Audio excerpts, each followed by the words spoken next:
이미 예수 믿는 사람들에 대해서는 제가 좀 관심을 가지지를 잘 안 가는 것 같아요. 예수 믿고 하나님 아들 됐으면 이제 하나님 아들답게 살면 되지, 무슨 뭐 돌봐주고 시험 들고 뭐 교회 안 나오고, 네가 예수 믿는 사람이면 그럴 수 있어? 막 이런 생각들 하는 거죠. 예수 믿기 시작한 사람이, 그리고 하나님의 아들이 됐다는 사람들이 교회에 들어와갖고 시험 들었니, 교회 안 다니니, 그런 말을 제가 용납을 못하고, 안 믿는 사람들, 예수 안 믿는 사람들을 어떻게든지 예수 믿게 하고자 하는 그런 마음이 저한테 많이 있어서, 특별히 저도 중국에 관심이 가지니까 중국에 있는 성도들, 또 믿지 않는 사람들에 대한 관심들을 가져서 우리 진원기 선교사님 덕분에 중국에 자주 나가서 강의도 하고 가르치고 그랬는데, 우리 권사님이 그러시더라고요.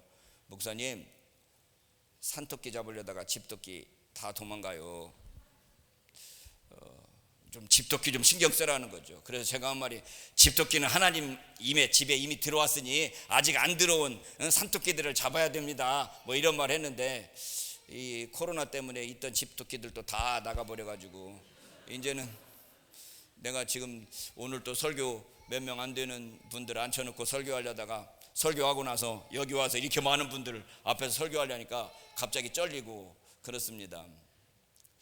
우리가 예수 믿는 사람으로서 가장 중요한 관심이 뭐냐 그럴 때, 이미 예수 믿는 우리 성도들끼리의 교제, 이것도 참 중요하지만, 아직 우리 가운데 들어오지 않은 예수 믿지 않는 사람들, 예수 믿지 않는 사람들 중에 예수 믿어야 될 사람들, 주님께서 기도하실 때 우리 바깥에 있는 사람들에 대한 관심을 가져야 되는데, 한국 사회에서 교회에 다니지 않는 교회 바깥의 사람들이 우리 교회에 다니는 사람들을 어떤 눈으로 바라볼까에 대한 제 관심을 좀 많이 가지고 있는 거죠.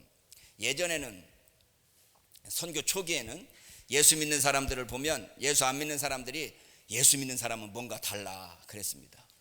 예수 믿는 사람은 뭔가 달라, 차용증서 받을 필요 없어, 예수 믿는 사람인데 돈 빌려줘도 꼭 갚을 거야, 예수 믿는 사람은 뭔가 달라. 이게 선교 초기의 기독교인들에 대한 사람들의 모습이었습니다. 한참 지나고 나니까요, 사람들이 뭐라고 말하는가, 예수 믿는 놈들이나 안 믿는 놈들이나 똑같아, 이렇게 말하더니 요 근래는 뭐라고 말하는가 하면, 예수 믿는 놈들이 더해, 이렇게 되어버렸습니다. 예수 믿는 사람들을 교회 바깥에 있는 사람들이 어떻게 볼까를 가장 잘 보여주는 게 저는 영화나 드라마라고 생각을 합니다. 뭐 여러분들은 신령해서 영화나 드라마 자주 안 보시겠지만, 저는 심심하면 영화를 보고 또 드라마를 보는데, 뭐 그렇게 많은 시간 볼 수는 없어서 가끔 가다 보는데, 제가 가장 충격을 받았던 영화 중에 하나가 벌써 한참 됐습니다. 예의 없는 것들, 저희 전라도 사람이 의 발음을 잘 못해요. 예의 없는 것들이라는 제목의 영화가 있었어요.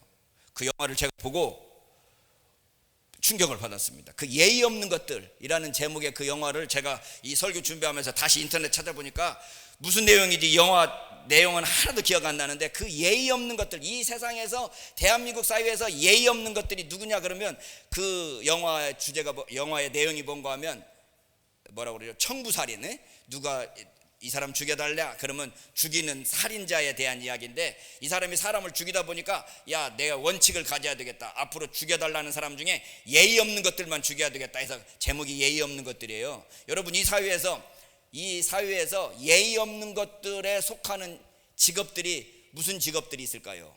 그 영화에서 예의 없는 것들이라고 생각하는 세 가지 직분이 나오는데요.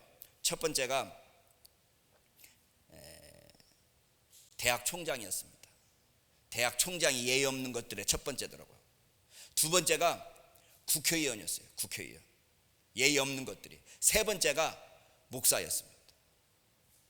거기에서 목사를 예의 없는 직업의 한 사람으로 묘사하더라고요. 근데 저희가 그 당시 2000년대 초였던 것 같은데, 제가 그때 대학교에 있었기 때문에 대학 총장도 막 하고 싶은 마음이 있었고, 국회의원도 좀 하고 싶은 마음이 막 있었고, 근데 실제로는 목사만이었던 사람인데, 내가 되려고 하는 대학 총장이나 국회의원이나 지금 내가 목사인 내가 예의 없는 것들로 바라본단 말이죠. 예의 없는 것들로. 왜 한국 사회에서 기독교를 바라보는 눈이 이렇게 됐을까? 그런데 최근에는 드라마나 영화 속에서 더 자주 기독교에 대한 이야기를 합니다. 이 전 세계적으로 유명했던 오징어 게임이라는 곳에 이 교회가 나옵니다. 목사가 나옵니다. 보신 분 있을지 모르겠습니다. 거기 보면 그 여자 그 주인공은 아니지만 여자 그 조연 중에 하나가 자기 아버지를 죽이고 감옥에 갔다 왔어요. 그리고 그 오징어 게임에 참석합니다. 그 아버지가 누구였느냐? 목사님이었어요. 그러니까 목사 딸이 자기 아버지 목사를 죽인 거예요. 왜 죽였냐? 그 목사가 자기 엄마를 그렇게 두드려 패니까 화나니까 그냥 죽여버리고 감옥 간 거예요. 목사님이 목사 와이프를 패서 딸한테 죽임을 당한 그 이야기가 그 오징어 게임에 나옵니다. 그 많은 이야기 중에 왜 하필이면 그런 이야기를 그 영화에다 넣었을까요? 한국 사회에서 지금 기독교를 어떻게 보는 걸까요? 최근에 어떤 친구가 저한테 야, 요즘에 드라마, 좋은 드라마 있어, 재밌는 드라마 있어, 한번 봐. 그래서 제가 뭔데? 그랬더니 제목이 뭔 제목이었는가 하면 나의 해방일지 뭐 그런 것 같습니다. 거기서도 교회가 나와요. 드라마, 애지간한 드라마 틀으면 다 교회 모습이 나오는 것 같아요. 거기서 나오는 여자 주인공이 뭐라고 그러는 거예요? 자기 어렸을 때 주일학교를 다녔는데, 교회를 다녔는데, 교회에서 사람들이 기도하는 제목을 보면서 자기가 실망했다는 거예요. 뭔 기도하냐? 대학 잘 나가 주세요, 돈 벌게 해주세요, 우리 아들 잘 되게 해주세요, 이런 것들을 기도하는데, 아니 명색이 하나님께 기도하는데 그런 하찮은 것들을 기도한다고? 이 대사가 그렇게 나옵니다. 아니 명색이 신에게 기도한다면서 그런 하찮은 것을 기도한다고? 그러면서 자기는 평생 내가 왜 여기에 있는가, 내가 지금 여기서 왜 살아야 되는가, 자기의 정체성, 자기의 존재 이유에 대해서 하나님께 꼭 묻고 싶었다는 거 아닙니까? 그 친구는 교회 다니다 말았지만 교회 다니는 사람들이 기도하는 그 하찮은 기도 제목에 대한 실망을 표현하고 있어서, 여러분 그 드라마 작가가 교인들이 기도하는 기도 제목에 대해서 하찮게 생각한다는 것을 볼 수 있는 거죠. 여러분과 제가 무엇을 위하여 기도하십니까? 그 기도 제목들이 그 드라마 주인공이 말하는 것처럼 하찮은 기도 제목은 아닙니까? 어떻게 보면 예수 안 믿는 사람들도 똑같이 기도하는, 어떻게 보면 예수 믿지 않는 사람들이 더 간절히 바라는 것 이상으로 우리 교회 다니는 사람들도 그들과 똑같은 거 구하고 있지는 않습니까? 우리 주님께서 기도에 대해서 가르치면서 이 모든 것들은 다 이방인들이 구하는 것이다 라고 말씀하시면서 하시는 말씀이, 너희는 먼저 그의 나라와 그의 의를 구하라. 그리하면 이 모든 것을 너희에게 더하시리라. 먼저 그의 나라와 그의 의를 구하라. 니们要先求他的国和他的义，这些东西都加给你们了。이처럼 중국어가 나왔어요. 너희는 먼저 그의 나라와 그의 의를 구하라. 그리하면 이 모든 것을 너희에게 더하시리라 그랬는데, 우리는 그의 나라와 그의 의를 구하기보다는 내 쓸 것, 내 필요한 것, 이 모든 것을 먼저 구하는 거죠. 그럴 때 하나님께서 우리의 기도를 어떻게 들으시겠나? 아니 예수 안 믿는 사람들이 우리의 기도를 들으면서 예수 믿는 사람이나 예수 안 믿는 사람이나 기도하는 제목이 똑같네. 그래서 입시철이 되면 텔레비전 뉴스에 항상 나오는 게, 불교 다니는 사람 부처님께 우리 아들 잘 시험 보게 해주세요 빌고 있고, 교회 다니는 사람은 교회로 또 새벽기도 나가면서 열심히 기도하면서 우리 아들 시험 잘 보게 해주세요. 천주교 신자들은 또 성당 가서 열심히, 그걸 딱 보여주면서 여러분 예수 믿으나 불교 믿으나 천주교 믿으나 다 기도하는 제목은 똑같습니다 라고 기자가 하는 그 이야기를 그대로 하고 있는 거죠. 여러분 오늘날 저와 여러분들의 기도 제목이 무엇입니까? 저는 오늘 선교사님 파송 예배에 어떤 말씀, 에베소서 1장 17절로 19절을 본문으로 택했습니다. 여기에서 바울이 기도하는 기도 제목이 저와 여러분들이 오늘 함께 은혜 받으려고 하는 기도 제목입니다. 에베소서 1장 17절로 19절, 여러분 성경책이 있는지 본문이 있는지 다 같이 한번 읽어보겠습니다. 같이 한번 읽으면서, 이게 기도문입니다. 바울이 기도하는 기도문이니까 기도하는 마음으로 다 같이 한번 읽어보겠습니다. 시작. 우리 주 예수 그리스도의 하나님 영광의 아버지께서 지혜와 계시의 영을 너에게 주사 하나님을 알게 하시고 너희 마음 눈을 밝히사 그의 부르심의 소망이 무엇이며 성도 안에서 그 기업의 영광의 풍성이 무엇이며 그의 힘의 강력으로 역사하심을 따라 믿는 우리에게 베푸신 능력의 지극히 크심이 어떤 것을 너희로 알게 하시기를 구하노라. 이 바울의 기도입니다. 별로 길지 않고 짧은 기도인데 우리가 항상 주기도문을 열심히 외우지만 주기도문에서 뭘 기도하는지도 모르고 주기도문 외우고 있는데 에베소서의 이 짧은 기도도 우리가 이 문장, 이 기도 그대로 우리의 실생활의 기도에 적용할 수 있습니다. 그래서 이 기도문을 그대로 우리가 암송하면서 바울이 가지고 있던 그 기도 제목을 우리의 기도 제목으로 가질 필요성이 있습니다. 첫 번째 바울은 누구에게 기도하고 있습니까? 우리 주 예수 그리스도의 하나님 영광의 아버지께 기도하고 있습니다. 저는 기도에 대해서 이야기할 때마다 항상 하는 이야기가 우리의 기도의 대상이 누구냐? 아버지셔요. 여러분 그러면 기도가 뭐라고 배우셨는가 하면 기도는 하나님과 뭐 하는 거다? 대화하는 거다. 대화하는 건데 하나님과 대화하려면 어떻게 해야 되는 거 아니야? 제가 한마디 하면 하나님도 한마디 하고 우리가 서로 대화해야 되잖아요. 그런데 우리는 기도를 하나님과 대화한다고 말하면서 누구 혼자 말하고 가느냐? 그러면 나 혼자 따다다다다 하고 아멘 하고 가요. 하나님이 야 나도 좀 말할게. 아니 나 말 다 했어요 하고 가버린다. 그걸 우리가 기도를 하나님과 대화하는 거라고 그러면서 나 혼자 막 이야기하고 하나님이 말씀하시려고 하는 순간 저 이야기 끝났습니다 갑니다 하고 가버리는 게 우리의 기도 모습인 것 같아요. 기도할 때 하나님 앞에서 하나님과 대화하면서 하나님 제가 이러이러한 거 저러저런 거 하나님은 어떻게 생각하시는지 하나님과 대화하는 것이 돼야 된다는 거죠. 기도가 하나님과 대화라는 거. 근데 누구와 대화하냐? 아버지와 대화해요. 아버지. 우리 아버지가 2007년도에 돌아가셨습니다. 우리 김 목사님이 오셔서 장례식 치러주시고 그러셨는데 우리 아버지가 이 중절모를 좋아하셨어요. 근데 제가 뭐 지금 중절모 쓰고 다닐 나이는 아니라서 뭐 쓰고 다닐 일도 없는데 우리 교회 어린이집 선생님들이 제 생일이라고 중절모 하나를 딱 사서 저한테 주더라고요. 그 당시 제가 이제 푼돈이라고 수염을 길렀더니 수염에 어울리는 중절모 하나 이렇게 딱 주셔서 어느 날 모자 쓸 일은 없지만 거울 앞에 딱 서서 중절모로 딱 쓰고 거울 앞에 딱 섰더니 거기에 우리 아버지가 서 계시더라고요. 나는 우리 아버지에 대한 생각은 나를 두드려 팼던 것밖에 기억 안 나요. 예?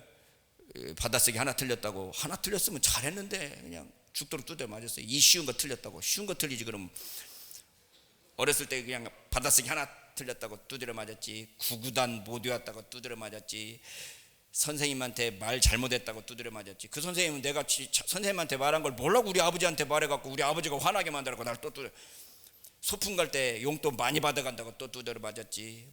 책 본다고 두드려 맞았지. 이게 두드려 맞은 것밖에 생각 안 나는데 중견을 따고 거울 앞에 딱 썼더니 거기에 우리 아버지가 계시더라고요. 내가 우리 아버지 별로 안 좋아했는데 어느새 제가 아버지 모습을 가지고 있는 거예요. 닮아가지고 있는 거예요.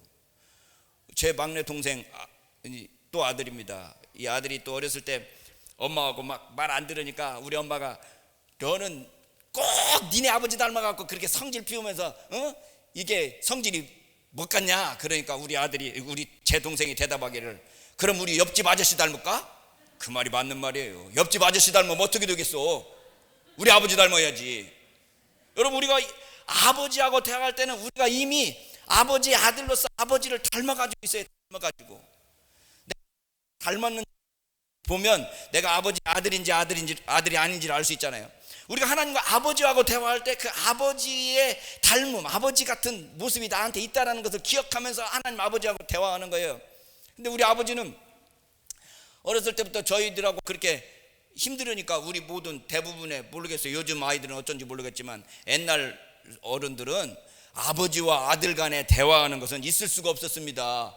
아버지한테 어떻게 감히 말을 해요. 그래서 저도 아버지하고 어려워가지고 말 제대로 한번 못하고 제대로 섞지도 못하고 살았는데 저는 요즘에 우리 아들하고 대화하는 재미로 삽니다. 아들한테 야 같이 대화하자. 그러면 아들하고 같이 밥 먹으면서 대화하고 아들이 저한테 지 여자친구 이야기를 시시콜콜하게 할 정도로 저하고 아들하고 이야기를 많이 합니다. 제가 그 모습을 보면서 내가 우리 아버지한테 좀 이렇게 대화를 했으면 얼마나 좋았을까 하는 생각들을 하는 거죠. 대화가, 제가 다른 친구가 나를 불러도 아들이 아빠 오늘 시간 있어? 그러면 다른 친구 모임 나도 거기 안 나가고 아들한테 갈 거야. 제 친구 중에 하나가 니는 나보다 네 아들이 더 좋니? 당연히 아들이 좋지 막 그랬더니 애가 뭐라고 그러더라고요. 아버지로서 아들하고 대화하는 그 시간이 너무너무 재밌는데 하나님께서도 저와 여러분들을 아들처럼 그 대화하기를 원하시는 거예요. 대화를 어떤 대화를 원하냐? 우리 시시콜콜한 것까지 다 이야기하면서 아버지가 어떻게 생각하는지, 아버지 뜻은 무엇인지 이렇게 묻기를 원하는 거죠. 아버지와 대화하는 것, 이게 우리의 기도 모습입니다. 그런데 그 아버지가 어떤 분이십니까? 영광의 아버지라고 되어 있어요. 영광의 아버지,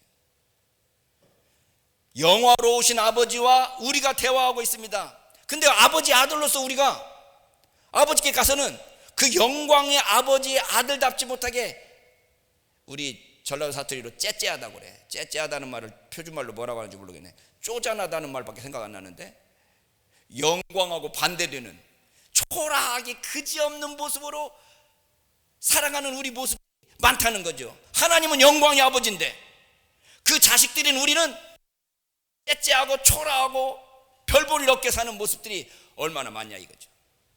우리가 하나님 아버지께 나가서 아버지가 영광의 아버지라는 것을 기억한다면 우리가 그 어떤 사람 앞에서도 당당하게, 떳떳하게 그렇게 대할 수 있는 겁니다. 제가 어쨌든 저희 교단 총무 일을 하다 보니까 교단 총무들, 목사님들 모이는 모습에 자주 갑니다. 이 교단의 총무였다 보니까 정치인들이 많이 오죠. 뭐 대통령 취임식 때도 부르기도 하고 뭐 이런 데 가면 옛날 목사님들은 아무리 가난해도 그리고 옷은 초라하게 입었어도 목사님들이 대통령 앞에서도 꼿꼿하게 자기 자리를 잡고 나는 목사로서의 권위를 가지고 있었어요. 요즘 목사님들은 대통령 앞에서 머리 허연 목사님들이 이렇게 초래. 제가 멀리서 보고 목사님들이 좀 의연하면 얼마나 좋을까. 하나님의 종으로서 지금 대통령을 대할 때 대통령에다 안수기도는 못할 망정, 그랬다가 또 큰일 납니다만은, 안수기도는 못할 망정 의연하게 하나님께서 당신에게 지혜를 주시기를 바랍니다. 이게 말로라도 축복하면서 이래야지 어떻게 할 줄 모르고 이래.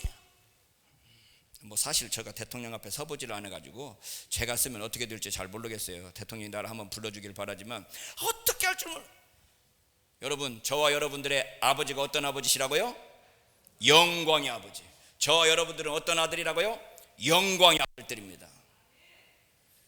그 어떤 사람 앞에서도 의연하고 멋있고 당당하게 하나님의 아들답게 그렇게 쓸 수 있는 사람이 되어야 되지 않겠습니까? 오늘 한국교회에서 예수 믿는 사람들이 너무너무 초라해져, 너무너무 세속적이 되고 너무너무 힘없어지는 이유가 무엇입니까? 영광의 아버지를 아직 만나지 못했기 때문입니다. 그 영화로우신 아버지를 아직 체험하지 못했기 때문에 하나님 앞에서 자기 자신이 어떤 존재인지도 모르고 하나님이 어떤 분인지도 모르니까 하나님 앞에서 까불면 죽어, 이런 말을 거침없이 하는 그 사람들 따라다니고 그 사람 말에 대해서 실수할 때 어떻게 아버지 앞에서 감히 하나님 까불면 죽어 이런 말을 할 수 있습니까? 하나님이 어떤 분인 줄 안다면, 우리가 하나님을 영광의 아버지로 안다면 내가 바로 그 영광의 아버지의 아들이다라는 그 자부심, 그 당당함을 가지고 하나님께 기도하는데 뭘 기도할까요? 바울은 오늘 바울의 기도는 길게 여러 가지로 되어 있어서 복잡하게 되어 있지만 헬라어로 보면 딱 두 가지입니다. 지혜와 계시의 정신을, 우리 요즘에는 영으로 바꿨죠. 지혜와 계시의 영을 주시옵소서. 또 하나는 하나님을 알게 하여 주시옵소서. 그런데 지혜, 계시의 정신을 우리에게 주시는 목적이 뭐냐? 하나님을 알게 하기 위해서 지혜와 계시의 정신을 주시옵소서요. 여러분, 우리는 하나님을 알아야 돼요. 제가 우리 집사람하고 살은 지가 몇 년인지도 잊어버렸네요. 아무튼 한참 됐어요. 30년은 넘었어요. 지금 계산하면 35년 가까이 되네요. 근데도 아직 모르겠어요. 이 사람이 뭔 생각하는지를 모르겠어. 어떤 때는 나를 무시하는 것 같기도 하고, 어떤 때는 인정하는 것 같기도 하고, 어떤 때는 나를 무서워하는 것 같기도 하는데 아직도 모르겠어요. 우리 아들 제가 낳았는데도 이놈의 새끼 속을 모르겠어. 여러분, 사람과 사람 사이도요, 알기가 쉽지 않습니다. 알기 쉽지 않아요. 이해한다고 그래도 그 이해하기가 쉽지 않아요. 말이 틀려. 이 남자와 여자들이 데이트할 때 남자들이 여자 말을 잘 못 알아들어가지고 힘든 경우가 많잖아요. 이야, 저 반지 이쁘다. 그러면 이쁘네. 이렇게 끝나면 돼요, 안 돼요? 어떻게 해야 돼요? 사줘야 돼. 아, 저 반지 이쁘다 그러면, 아, 저 반지 이뻐서 나 갖고 싶은데 라는 말이 그 뒤에 들어있는 거예요. 남자들은 이쁘네 하고 그냥 가버린단 말이지. 저게 내 속도 모르고. 남자와 여자 말이 틀려. 아이고 못 살겠네, 알고 못 살겠네. 나는 못 살겠다는 줄 알고, 그럼 이혼해야 되겠네. 그래서 그럼 이혼하자 내가 그랬거든요. 그게 못 살겠다는 이야기가 이혼하자는 이야기냐? 아, 그 말 아니야? 남자와 여자 사이도 서로 이해하기가 쉽지 않습니다. 부모와 자식 간에도 이해하기 쉽지 않습니다. 하물며 만왕의 왕 만주의 주이신 하나님을 우리가 어떻게 알 수 있겠습니까? 그러니 우리가 하나님께 기도하는 게 하나님을 알게 해주십시오. 내가 알 수 없으니 지혜와 계시의 영을 나에게 주셔서 하나님을 알게 해주시옵소서 라고 하나님께 기도하는 거예요. 우리가 하나님을 아는 것만큼 하나님을 아는 것보다 더 귀중한 지식이 어디 있겠습니까? 어떤 하나님을 알 것인가? 우리의 마음 눈을 밝히사 그의 부르심의 소망이 무엇이며, 하나님께서 우리를 부르신 부르심의 목적이 무엇인가를 알도록 기도하자는 거예요. 하나님께서 저와 여러분들을 왜 부르셨을까요? 옛날에 노래가 하나 있었어요. 자기야, 그래서 왜 그냥 불러봤어? 뭐 이런 노래 있었는데, 나 노래는 잘 몰라요. 왜 불러? 그러니까 그냥 불러봤어. 그냥 불러보기는 바빠 죽겠는데. 여러분, 사랑하는 사이에 그냥 불러볼 수도 있지만 대부분이 부를 때는 그냥 부르지 않습니다. 뭘 시킬 게 있고 말할 게 있어서 부르죠. 그냥 불러봤어 라고 그러지만 사실은 너 사랑하고 너 좋아하고 너 관심 있어서 불러보는 거야. 그럴 때 하나님께서 우리를 부르셨다 그럴 때 하나님께서 그저 너 한번 불러봤어? 물론 사랑하니까 불러볼 수 있다 그러지만 하나님께서 우리를 부르실 때는 부르심의 목적이 있는 거예요. 우리 세상에 사는데 이 세상에 사는 목적이 무엇일까요? 여러분들이 인생을 살아가는데 이 세상의 목적이 무엇입니까?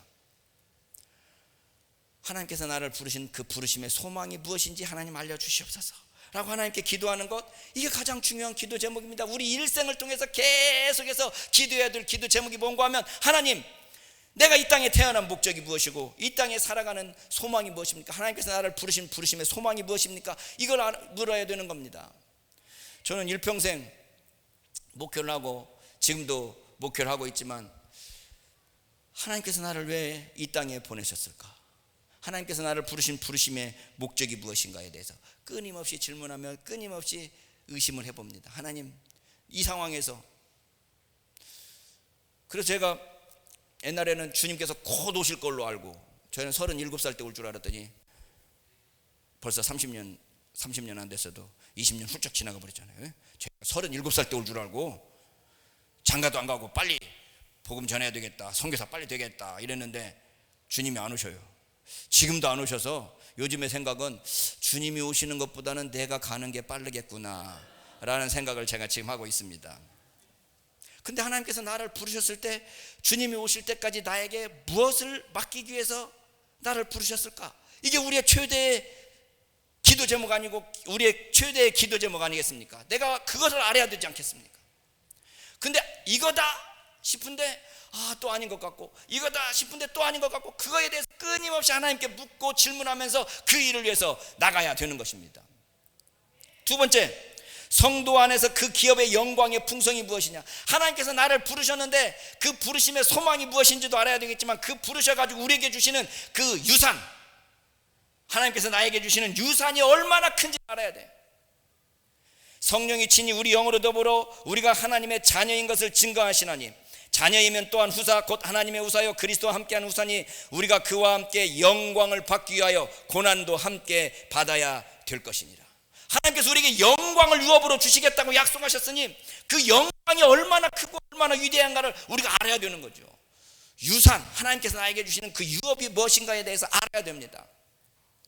제가 요 근래 저쪽 캐나다에 있는 살고 있던 친구가 들어와 가지고 함께 대화를 하는데, 뭔 이야기를 하는 건 자기가 아는 사람 중에 아버지가 500억을 유산을 줬대요.